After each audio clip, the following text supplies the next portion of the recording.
المداخلة الأخيرة مع الأستاذ محمد المهداوي. بسم الله الرحمن الرحيم. الحمد لله رب العالمين، والصلاة والسلام على المبعوث رحمة للعالمين سمو الأمير أحمد. الأحبة الكرام، دكتور إبراهيم، شكرا جزيلا لله أولا، ثم شكرا لكم على هذه الأطروحة الجميلة.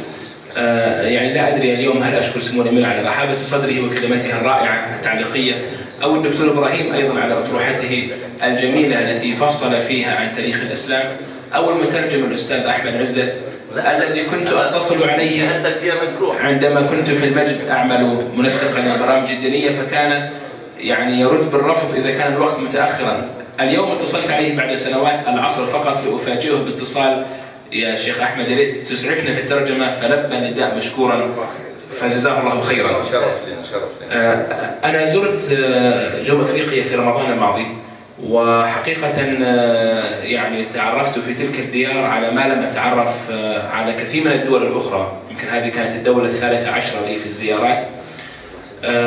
وجدت راحة عجيبة جدا، وجدت انتشارا للإسلام، وجدت فطرة سليمة عند الناس. سكننا في منطقة اسمها منطقة بوكاب. هذه المنطقة هي فيها تجمع الحي الإسلامي في كيب تاون، العاصمة الاقتصادية الأولى في البلاد. 11 مسجدا تصلح أذاناتهم ما شاء الله مع كل فرد من فوق ال5، كأنك ساكن هنا في أحد أحياء الرياض. قبل أذان المغرب في رمضان البيوت تنتقل الأطفال حاملين الحلوى والمشاركات الطعام بين الأسر كعادة أهل نجد ربما. كان نهار رائع جدا، حوالي 12 ساعة فقط. الحرارة تصل في رمضان الماضي كما رمضان القادم في متوسط 15 درجة، بينما هنا في الرياض كانت 45 إلى 50، فكنا هاربين في الواقع وفي نفس الوقت ندرس اللغة الإنجليزية. الوضع هناك رائع. في ليلة العيد من جمالية العمل الإسلامي هناك أنهم يطبخون في الصحراء أو في منطقة في الحي واسعة، ليست في الصحراء، منطقة واسعة في الحي، حوالي يمكن 40 ذبيحة وسيارات وجاهزية كبيرة، وناس يأتون من كل منطقة الأغنياء. كان احتفالا فيك يا شيخ. لا، يوزع على فقراء المسلمين في خارج الضواحي، وحتى على غير المسلمين من باب التواصل.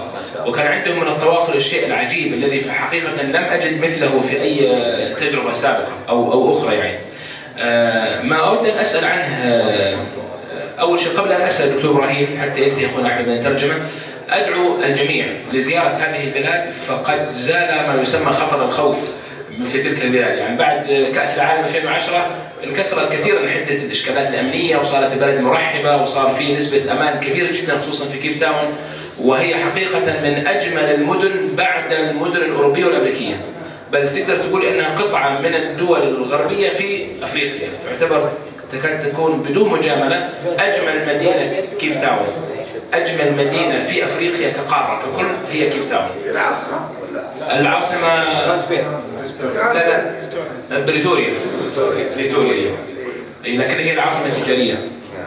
البلد جميل، وكل من يذهب إلى هناك من الجزيرة العربية يجد أنس، والمرأة تمشي بالحجاب بدون أي مشكلة، والشعب مرحب، والأسعار رخيصة، وتأخذ شقة صغيرة مطلة على المحيط الأطلنطي بما لا يتجاوز 70 دولار في اليوم أو 50 دولار. يعني احنا في جدة ندفع الجد والصقر وكل شيء، لكن هناك جدا رخيصة.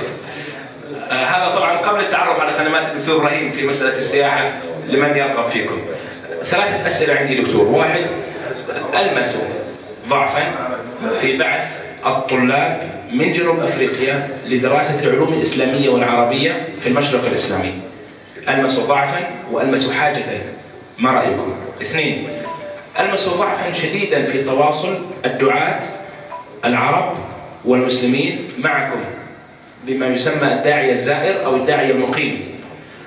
تجربة تحصل حاليا يعني في بعض الدول، يستخدمون بعض الدعاة من مصر ومن السعودية من أصحاب المنهج المعتدل الوسطي الرشيد للإقامة سنة، نصف سنة، أكثر. هذه تجربة أنصح بها. السؤال الثالث: ما هي أهم 3 أولويات للحركة الإسلامية في جنوب أفريقيا في هذا الزمن؟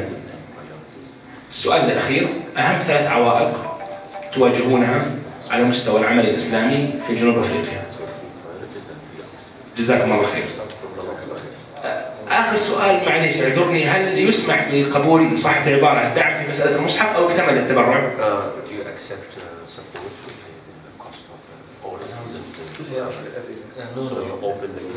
لا مفتوح، ما زال مفتوح. يعني نتكلم عن 10,000 نسخة؟ يعني حوالي $50,000 القيمة. إن شاء الله. هذا مجال مفتوح يا إخواني، كل من يقرأ صفحة من هذا القرآن من هذه الترجمة المعنوية ستأخذ أنت الأجر مباشرة. أنت تخدم الآن في مجال لم تسبق إليه. شكرا لكم. طيب. Would you like to start this question from the last one? Yeah. The priorities and the obstacles, and then we The ideas, but I would say the one priority that comes to mind is الأولوية الأولى definitely للدعوة الإسلامية هناك.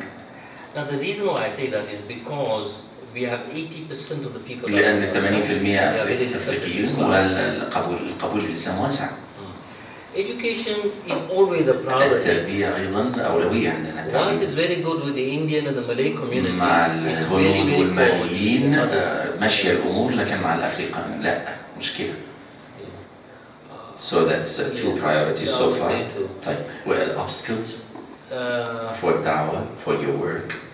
All right. The one obstacle is, you see, the Christians own a lot of TV stations. من العوائق ان النصارى يملكون قنوات فضائية كثير. Muslims do have radio stations. والمسلمين لهم واحدة ولا اثنين. And especially if you take southern and central and east Africa. خاصة في الجنوب والوسط والشرق. Dozens and dozens of TV stations. لديهم قنوات كثيرة النصارى، من يسمون بالمبشرين وليسوا إلا مبشرين بالنار. As you know, with the radio and TV, you can spread it much faster. مع الإعلام الحديث تدركون مدى أهمية الإعلام في نشر الدعوة الإسلامية. That's what the most important obstacle. Let's move to the now. He's saying you're not sending enough students to, centers of education, Islamic education, either in Saudi or in Egypt, as I would say. I know when I used to come here about 10 years ago, لما كنت باجي هنا مع I used to have a meeting with the South African students. كنت أقابل الطلاب الجنوب أفريقيين. About 10 or 20 or 30 of حوالي 30-20 منهم. studying at the local university. يدرسوا في جامعة الإمام محمد بن سعود. So maybe, and we have a fair number of students studying in Sudan وفي and معظم Medina. يدرس في السودان وفي المدينة. But I agree with him. Maybe we could look at how we can improve on it. ربما نريد نحسن العدد ونزيده.